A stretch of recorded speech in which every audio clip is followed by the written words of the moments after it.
Que a paz de Cristo te alcance agora. Eu sou o Hugo. Eu sou a Lili.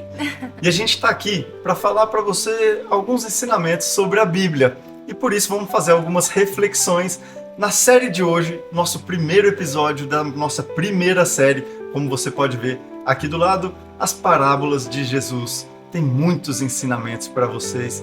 E hoje a gente vai falar sobre um ensinamento da parábola do filho pródigo, como a gente deixou aqui do lado. Então, como vai funcionar, né, esse programa aqui? A gente vai ler a passagem, uma passagem para vocês, e vamos refletir em cima delas para que a gente aprenda em conjunto, tá? Com você que está assistindo, a gente reflita sobre esses ensinamentos super profundos que o nosso mestre deixou pra gente, certo?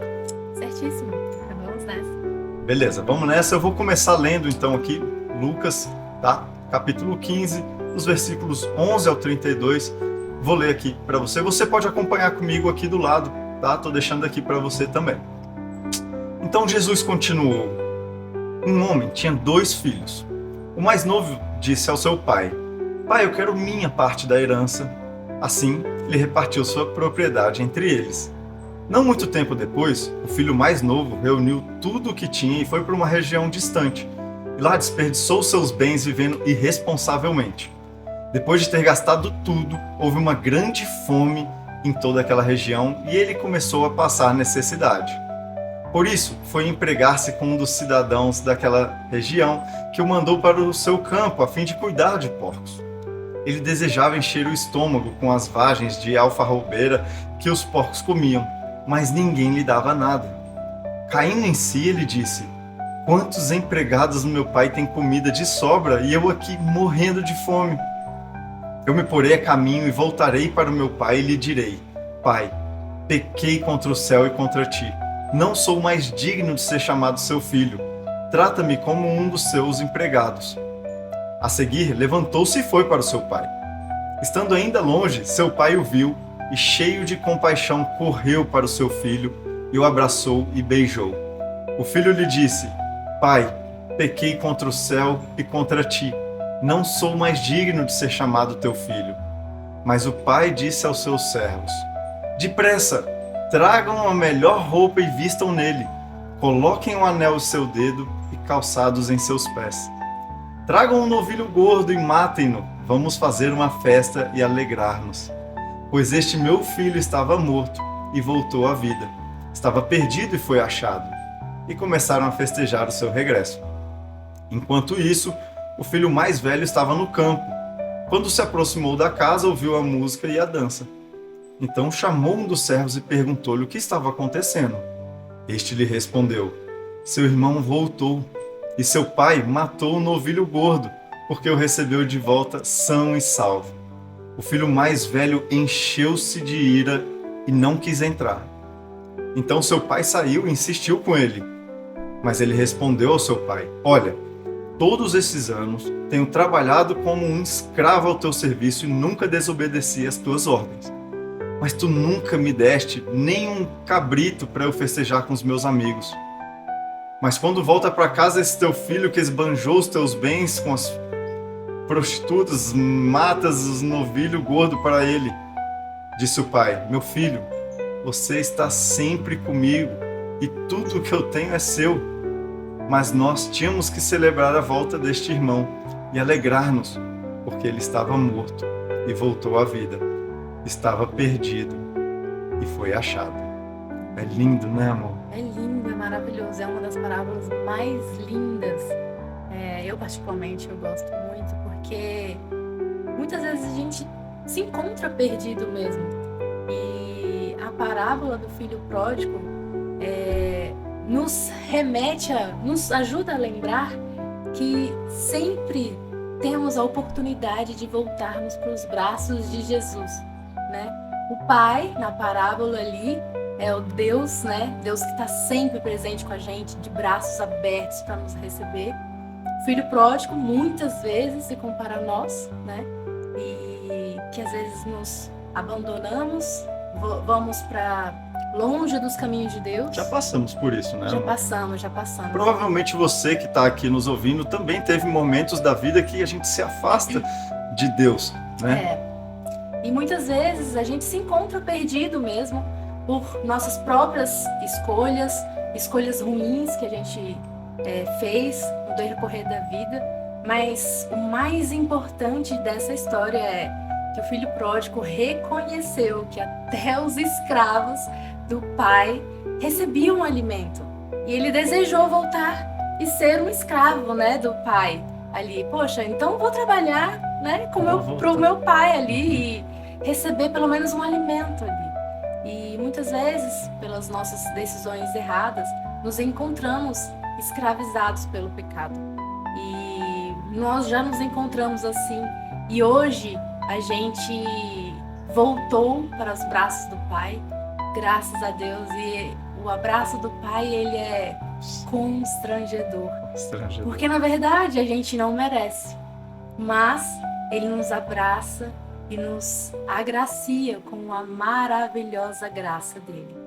E essa história nos faz refletir que Jesus, o nosso paizinho de amor, gosta de falar papai, paizinho, porque é aquele pai amoroso que entrega o melhor. O filho dele, né, o irmão do filho pródigo, o mais velho, muitas vezes representa, pode ser até nós mesmos que estamos ali, talvez, falando de Deus, mas a gente não gosta daquela pessoa que pecou demais e a gente acha que a graça do Pai não deve se estender àquela pessoa. A gente julga muitas vezes, Muitas vezes nós julga o outro indigno, o outro não é merecedor porque já fez isso e aquilo no passado, né? Exato. E essa história a gente pode nos encontrar em vários cenários. Muitas vezes a gente pode encontrar no cenário do filho pródigo, outras vezes a gente pode se encontrar do filho mais velho. E isso nos faz refletir. Qual é a nossa postura? Precisamos ter aquela postura se estivermos pregando sobre Jesus, pregando sobre o amor dele, para que a graça de Jesus, que é plena e abundante, alcance todas as pessoas. Estamos aqui, na verdade, pela graça de Deus. Nós não somos merecedores da graça, mas ele é tão maravilhoso que ele nos entrega a graça de graça, porque a graça ela é de graça. De graça. Um Deus, né, que se fez homem, teve que morrer por nós, para que a gente conseguisse entender que a graça de Deus, o amor de Deus, ele é pleno, ele é constrangedor. Constrangedor, essa palavra eu acho que ela diz muito, né? Ela é constrangedor, realmente. A gente não merece, mas a graça nos alcança. E a grande verdade que a gente está ministrando essa série aqui é que nós não merecemos, nós não temos os melhores talentos, mas a gente reconhece que Jesus está voltando. E é uma bênção fazer parte das pessoas que pregam sobre o amor dele. Eu sei que pessoas vão ser alcançadas, não porque nós estamos aqui, mas é porque Jesus está aqui. Quando um ou dois se encontram no nome de Jesus, essa palavra ela alcança mais pessoas. E essa palavra é para você que se encontra perdido, que se encontra aflito na escravidão do mundo, que muitas vezes a gente vive no lamaçal do pecado. Eu sei porque eu já me afastei dos caminhos do Senhor. E hoje, graças a Deus, eu me arrependi e voltei para os braços do Pai. Se você se encontra assim, perdido, simplesmente ao final daqui, se entregue para Jesus. Sabe aquele fardo que às vezes a gente tá cansado de carregar? Entregue para Jesus. Jesus já fala, o meu jugo é leve e suave. Entregue para mim o seu fardo. Eu entrego o meu que é leve, é só amor. E Jesus nos convida a sempre ser esse filho pródigo que volta, independente do nosso erro. A graça dele nos alcança aonde a gente estiver. A única coisa que ele pede é que a gente se arrependa e volte para os braços do Pai. É o caminho da salvação. Então, se você se encontra assim, nesse caminho perdido, onde você se encontra sem saber o motivo de viver, sem propósito de vida, eu tenho certeza que se você entregar a sua vida nas mãos de Jesus, Ele vai te entregar o sorriso pleno, a paz que excede todo o entendimento vai alcançar o seu coração, porque é exatamente isso que Ele almeja e deseja na sua vida. Jesus está voltando. Estamos aqui para cada dia mais levar a mensagem de Jesus, que é o amor puro. Ele veio aqui para mostrar o que é o amor. E só precisamos olhar e receber esse amor genuíno que vem do Pai. Não é, meu amor? Certeza. E você, qual dos dois irmãos aqui você se assemelha? Você acha que está mais perdido, está mais, né, se desencontrou com a palavra, com a verdade? Onde você está? Fala aqui nos comentários que a gente vai responder você para que você venha um pouquinho mais para perto. Também estamos aqui não representando, né, não sendo assim os nomes da verdade, mas sim seguindo os ensinamentos que nosso mestre, tá, nos deixou. E esse daqui é um deles, fortíssimo, tá? A parábola do filho pródigo. Foi muito bom trazer essa conversa aqui com vocês e até o próximo episódio. Muito obrigado. Obrigado, amor. Muito obrigada, pessoal.